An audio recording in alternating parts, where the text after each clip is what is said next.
Imagine waking up, maybe tomorrow morning, and your legs just feel solid, strong, stable, full of energy, Hmm. no weakness, none of those awful cramps in the middle of the night, and no nagging fear about stumbling or falling. That's the goal, isn't it? For so many people, especially as they get older, Yeah. that can feel like a bit of a distant dream. Exactly. But today on the deep dive, we're aiming to give you more than just wishful thinking. We want to offer a real path, maybe even a shortcut, to understanding how to make that feeling a reality. That's really our mission today. We're going deep into the science, looking at the vital and honestly often overlooked role specific vitamins and minerals play in keeping your legs strong and healthy. And this isn't just general health talk, right? We're focusing specifically on the lower body. Strength, stability, Mhm. especially important as we age. Precisely. We'll be unpacking how these microscopic powerhouses really boost muscle performance, how they safeguard your bone density, and even improve circulation, all these things working together. To give you that solid, independent feeling. That's it. That unwavering confidence in your own mobility. Okay, so for this deep dive, we've really dug into a lot of material.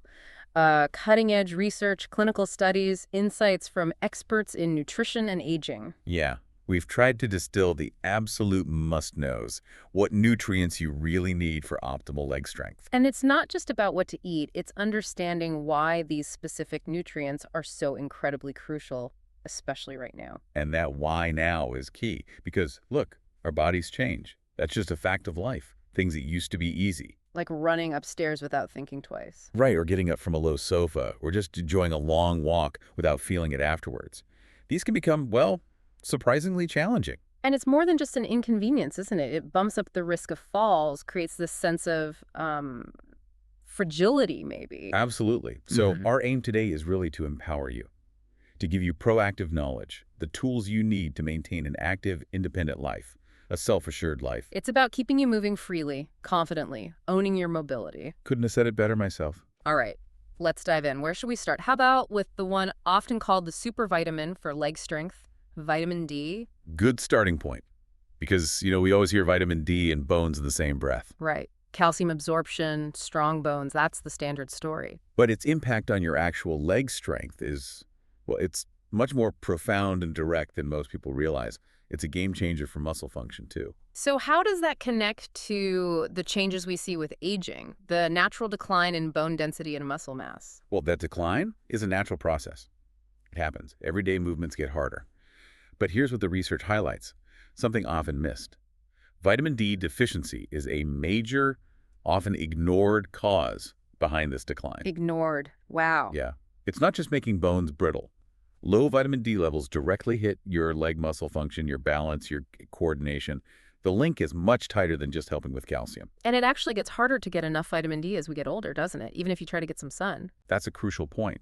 Our skin, as it ages, just becomes less efficient at making vitamin D from sunlight. Think of it like an old solar panel, just not soaking it up as well. Okay, that makes sense. And then you layer on lifestyle factors. Yeah. Many older adults spend less time outdoors. Maybe mobility is an issue, maybe routines change, maybe there's a very valid fear of skin damage from the sun. Right. So less production, less exposure. It creates this kind of perfect storm for deficiency. And the result? It's often this subtle creaking weakness. Your muscles feel tired, your legs might feel shaky or heavy. It just undermines your strength gradually. And that directly links to falls. Consistently. Study after study shows this connection. Low vitamin D, muscle weakness, increased fall risk. It's a well-established pattern. Okay, so it's critical for bones, preventing fractures, obviously. But let's dig into that direct muscle action. How does vitamin D actually work inside our leg muscles? This is where it gets really fascinating. Yes, it's essential for getting calcium into bones, but it does so much more directly for the muscles.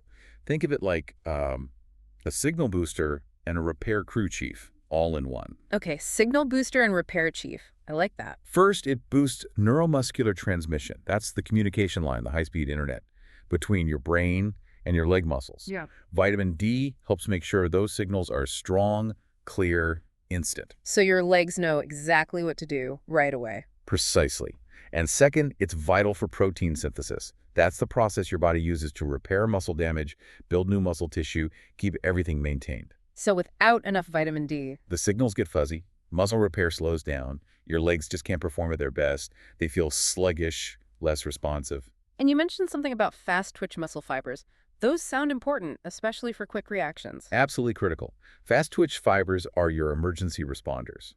They're essential for maintaining balance, for those rapid reflexes you need if you trip or stumble. That sudden burst of power to catch yourself. Yeah, the things that prevent a minor stumble from becoming a major fall. Exactly. And our deep dive shows vitamin D is key to enabling those fibers to react swiftly and powerfully when your balance is suddenly challenged. It's fundamental for fall prevention. So if you're deficient. The health and responsiveness of those crucial fibers decline. You're more likely to get injured because your muscle contractions are weaker, your reaction times are slower, your legs just can't jump into action as effectively when you need them most. That makes a lot of sense. Now, something that surprised me in the research was the link between vitamin D and reducing actual pain and stiffness in the muscles. How does that work? That's often a real aha moment for people. So Yeah. many older adults deal with nagging leg pain, chronic cramps, maybe stiffness they can't explain, no clear diagnosis. Yeah, just sort of accept it as part of getting older. Right. But what's remarkable is that vitamin D can act almost like an internal anti-inflammatory, specifically for your muscle tissues. By helping to calm inflammation, it can bring considerable comfort and relief. Wow, that benefit often gets lost behind the bone health story, doesn't it? It really does. But for day-to-day comfort, for just feeling better moving around, it can be a huge factor, a real game changer for quality of life. So, ignoring a deficiency, it's not just about feeling a bit shaky. The consequences sound like they can be pretty severe, rippling outwards. Oh, absolutely. Ignoring low vitamin D can set off a cascade of problems. The most obvious are fractures and osteoporosis. Without enough D to get calcium into the bones, they become fragile, like glass. Making even a small fall potentially devastating. Exactly. A broken hip or leg can mean months of recovery, maybe permanent mobility loss. But it doesn't start there. Chronic low vitamin D is also linked to a weaker immune system, potential cognitive decline, even increased risk of cardiovascular disease. It's really systemic then, affecting overall quality of life significantly. Without a doubt. Okay, this is compelling. So what can people do? What are the practical, actionable steps to get enough vitamin D, starting today? All right, let's get practical. There's several key things. First, sunlight exposure. A little bit goes a long way. Aim for maybe 15 to 30 minutes of direct sunlight on your skin most days. When's the best time? Morning or late afternoon is usually best when the sun isn't quite so intense. Exposing arms and legs is ideal. But what about sunscreen? We're always told to use it. And that's important advice for skin protection. But it's a bit of a balancing act. Sunscreen does block vitamin D production significantly, so maybe aim for that short 15-30 minute window before applying sunscreen if you'll be out longer. Okay, a little strategic sun. What about diet? Can we eat our way to enough vitamin D? Second, yes, vitamin D-rich foods definitely help, though getting all you need from food alone can be tough, especially for older adults. Think fatty fish mackerel, sardines, salmon are great. Ugh. Fortified dairy products or fortified plant-based milks. Egg yolks have some. And certain mushrooms, if they've been exposed to UV light. Good additions, but probably not the whole solution for most. Which leads us naturally to supplements. Exactly. Third, nutritional supplements. For many people, especially those who don't get much sun, have dietary limits, or are already deficient, supplements are crucial. What's the general recommendation for dosage? For general maintenance, the expert consensus usually points towards 800 to 1,000 IU international units per day. That supports bone and muscle function well. Higher doses might be needed if someone is severely deficient, but that should always be guided by a doctor. And how do you actually know where you stand, if you need more or if you're getting enough? That's the fourth step, monitoring. It's incredibly easy. A simple blood test can tell you your exact vitamin D level. And doctors check for this more often now, right? Yes, thankfully. Given how important it is for reducing fracture and fall risk in older patients, it's becoming a much more common test. It's a simple thing that gives you really powerful information about your health, your energy, your mobility. Fantastic. So that's vitamin D, the supervitamin. Now let's shift to the absolute bedrock of movement, calcium. We hear about it constantly for bones, but you framed it as the foundation of movement. What does that mean beyond just structure? You're right, it's foundational in a much broader sense. We know bone mass tends to decrease with age, making bones more fracture-prone, and the legs often bear the worst of it. Hip fractures, femur fractures, painful stress fractures in the lower leg. Injuries that can really sideline someone. For months. sometimes permanently. Mhm. Even a minor slip can lead to major consequences if the bones aren't strong enough, if they lack sufficient calcium. But you said it's essential for more than just strong bones. How does it directly affect our muscles and how we move? This is where calcium's role gets even more immediate, more dynamic. Calcium is absolutely essential for every single muscle contraction. Every single one. Everyone, from walking across the room, bending down to pick something up, even the effort of pushing yourself out of a chair, none of that happens without calcium. How does it work? What's the mechanism? There's this really intricate relationship, almost like a dance, between calcium ions and your muscle fibers. Calcium basically acts as the trigger. It signals the muscle fibers to contract in a controlled, regulated way. So if calcium levels are low, The consequences are felt immediately in the muscles. You might get those painful cramps, a general feeling of muscle weakness, or your muscles just can't generate the force needed for stability. leading to that feeling of weak muscles, slow movement, lots of cramping. Precisely, it directly impacts your ability to move smoothly, powerfully, and steadily. Okay, so clearly crucial. How do we ensure we're getting enough calcium for both bones and muscles without, going overboard? I know too much can also be a problem. That's a really important question. Getting the balance right involves a few things. First, focus on dietary sources and think beyond just dairy. Milk, yogurt, cheese are the obvious ones. They're great sources, yes. Right. But also think about sardines, especially with the bones in. Almonds, leafy greens like bok choy, kale, tofu, and many plant-based milks are fortified with calcium now too. So variety is key. Absolutely. Experts stress that incorporating a diverse range of these foods is the best strategy for getting enough calcium consistently and helping your body absorb it well. What about supplements? If someone struggles to get enough from diet alone? Supplements can be very useful in that case, especially for those with absorption issues or dietary restrictions. And they work particularly well when taken with vitamin D. As we discussed, vitamin D helps your body actually use the calcium you consume. But the caution about too much of a good thing. Yes, that's critical. Excessive calcium, particularly from supplements, isn't harmless. It can lead to digestive issues, kidney stones, and even calcium depositing in arteries, which is definitely not what we want. So finding that sweet spot is important. What's the general recommendation? For older adults, the target is typically around 1,000 to 1,200 milligrams per day. Ideally, that comes from a mix of calcium-rich foods and, only if necessary, carefully considered supplementation. And it's not just about what you eat or supplement with, is it? Movement plays a role too. A huge role. You can't separate nutrition from activity here. Physical activity is a critical component for calcium to do its job effectively. How so? Weight-bearing exercises, think walking, light resistance training, maybe even gentle jogging. They actively signal your body to strengthen bones. This process, called bone remodeling, directs calcium right where it's needed most, your bones and your working muscles. So you need to use it or lose it, essentially. You nailed it. There's a great quote from our research. No amount of calcium can fortify the bones and joints if you don't walk about and put them to use. It really highlights that synergy between nutrition and movement. Bringing it back to the bigger picture of independence then, what does getting enough calcium truly mean for our listeners' lives? Well, a lack of calcium doesn't just weaken bones. It starts to chip away at freedom. It can literally rob people of their freedom of movement, their ability to participate in things they enjoy, and their autonomy. It's about being able to live life fully. Exactly. Having strong, calcium-supported bones and muscles is fundamental to living independently, steadily, with self-assurance. It's about being able to engage with the world around you, move confidently, without hesitation. It's truly foundational. Okay, a strong foundation with calcium. But a resilient body, like you said, needs more. It needs good communication, coordination. That brings us neatly to our third nutrient. Vitamin B12, the neurological conductor. This one seems to fly under the radar a bit compared to calcium or protein. It absolutely does, and that's a real shame because its role is so critical, especially for mobility. It plays a critical role in neuromuscular function. Think of it as the conductor of the orchestra, ensuring the signals between your brain and muscles are perfectly timed and clear. So it's about the nervous system. Precisely. Your entire nervous system depends heavily on B12 to function correctly. It maintains the strength, the speed, the accuracy of those electrical impulses traveling down your nerves to your legs. And if those signals aren't right, You get problems. Muscle weakening, instability, sometimes a gradual, unnerving loss of fine motor control in your movements. The communication breaks down. what kind of symptoms should people be watching out for? What are the telltale signs of a B12 shortage, especially as we age? Common descriptions include legs feeling heavy, constantly tired or exhausted.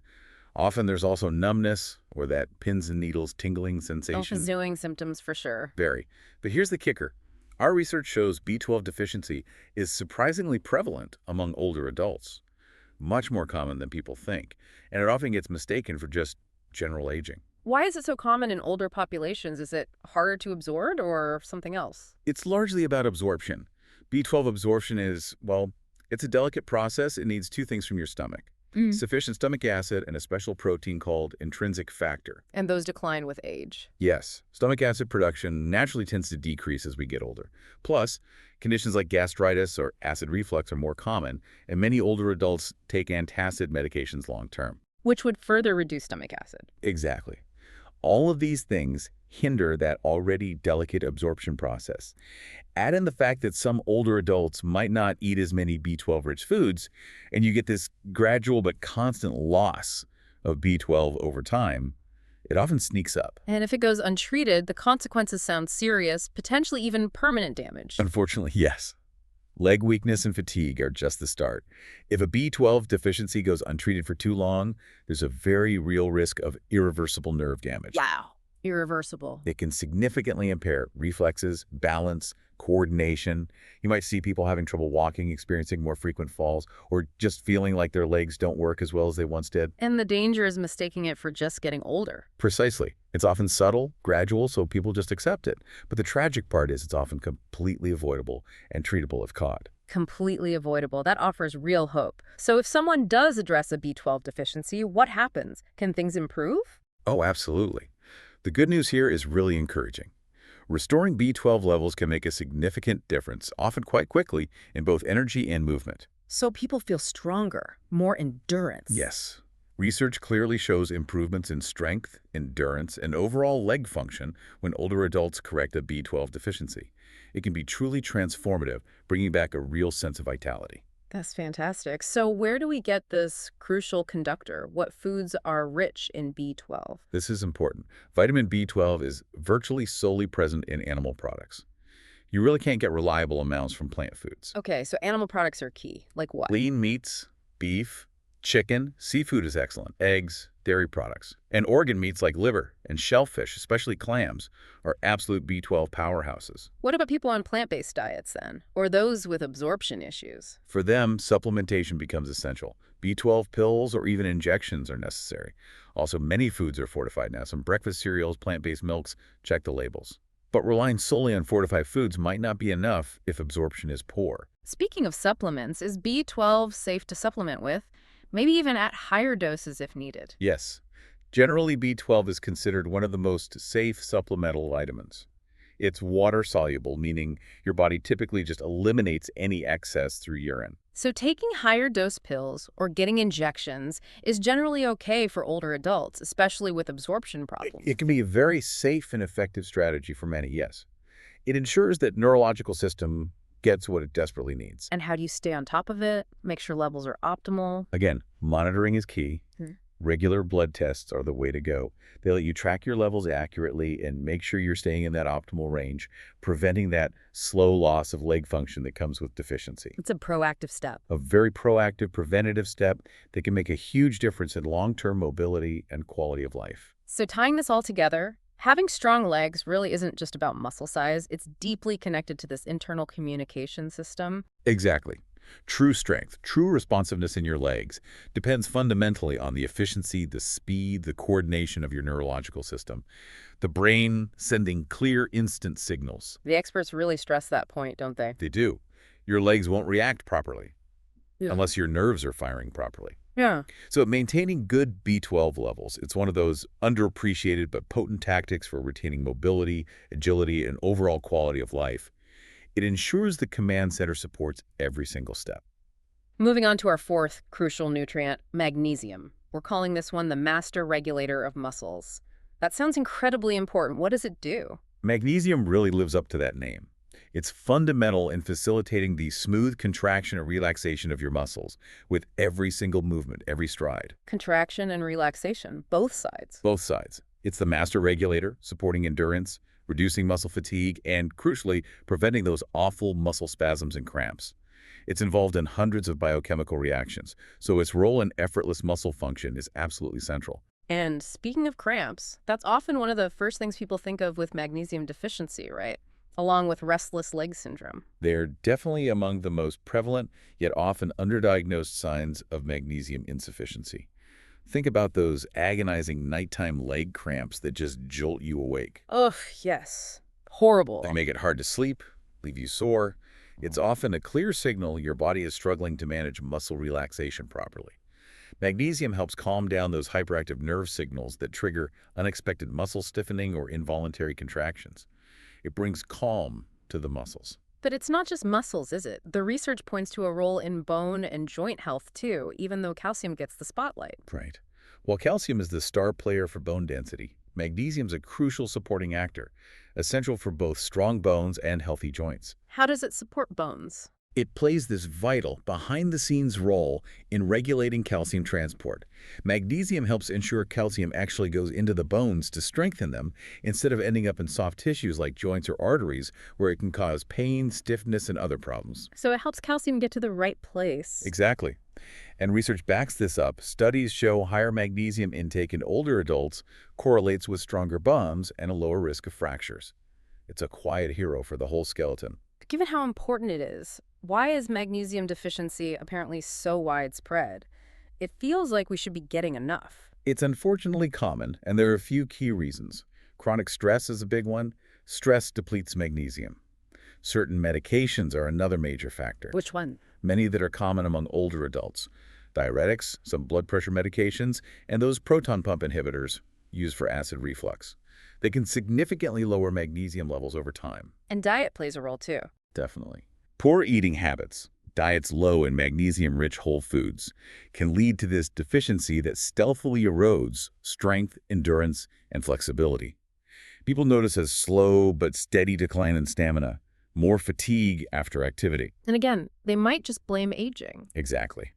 When often, a simple nutrient insufficiency is a major contributing factor. So if someone realizes this might be them and they boost their magnesium intake, what kind of difference can they expect? Is it noticeable?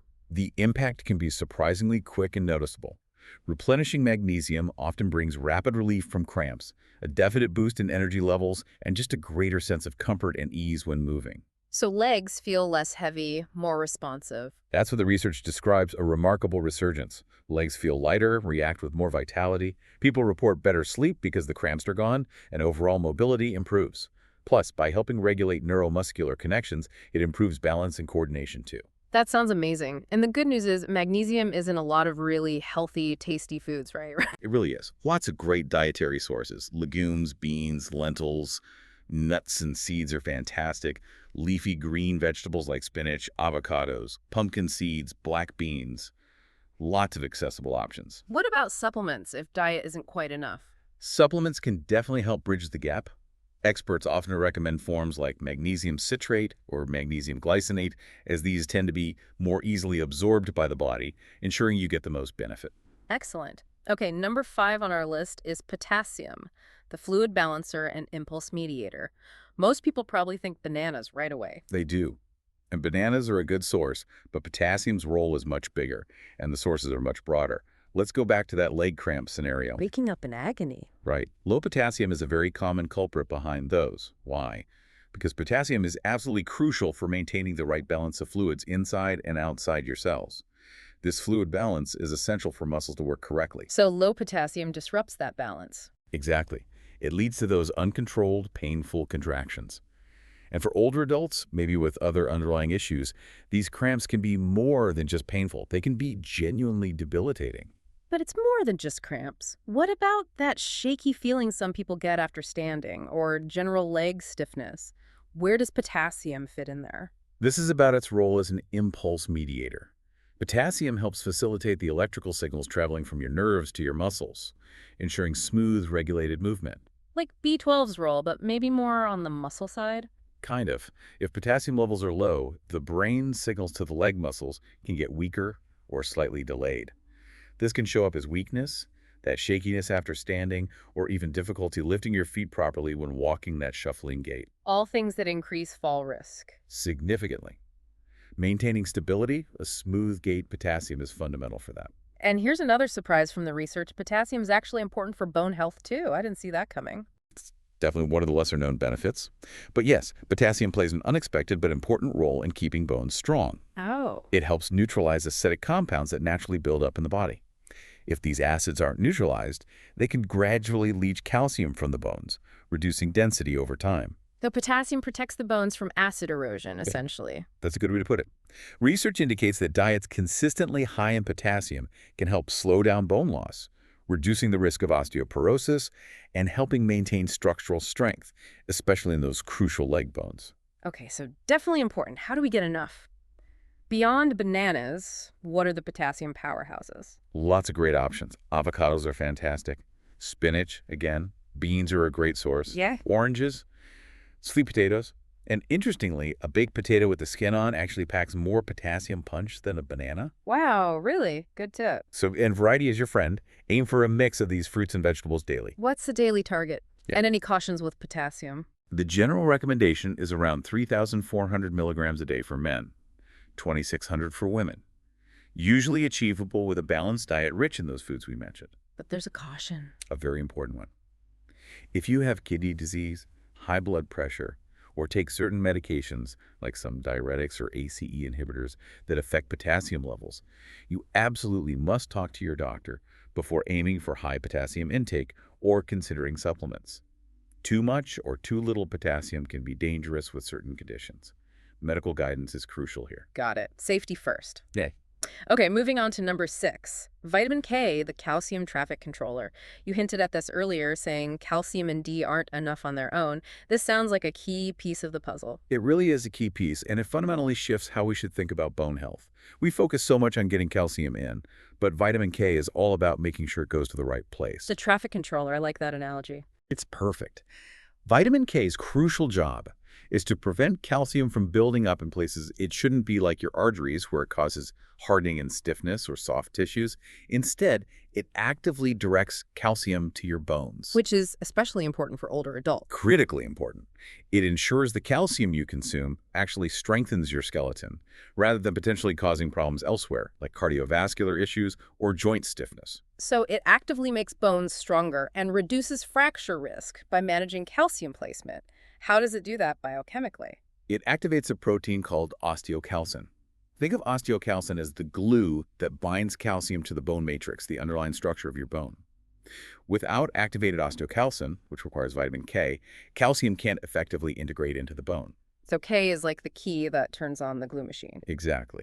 And studies consistently link higher vitamin K intake with better bone density, lower fracture rates, and overall stronger bones. It's essential for bone mineralization. And you mentioned it also impacts joint health, maybe even osteoarthritis. That's a huge issue for so many. Yes, another often overlooked benefit relevant to leg health. Research suggests vitamin K plays a role in maintaining healthy joints. It seems to help alleviate knee stiffness, a very common complaint. How? Does it reduce inflammation? Evidence suggests it does help reduce inflammation within the joints, which might, in turn, help slow the progression of osteoarthritis.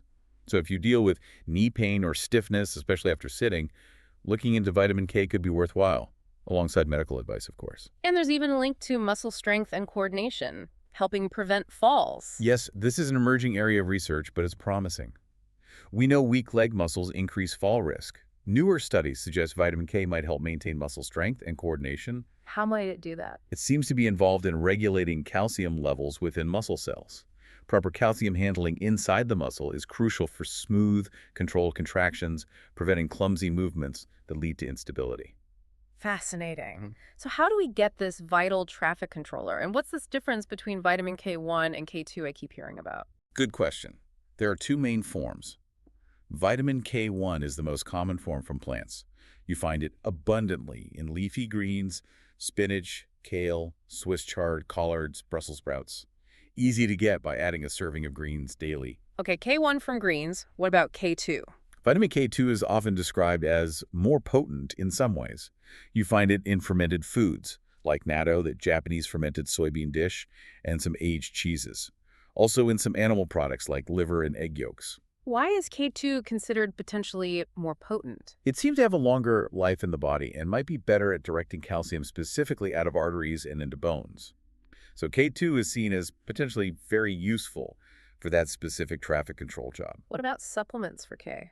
Supplementation is an option, especially if someone has digestive issues that impair absorption, or maybe if they've been on long-term antibiotics, which can affect gut bacteria that produce some K2. But there's a big caution here, isn't there? A huge one. This is critical.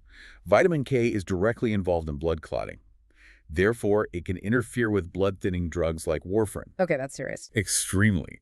Anyone on blood thinners must consult their doctor before taking any vitamin K supplements or making major dietary changes regarding vitamin K. It's absolutely non-negotiable for safety. Understood.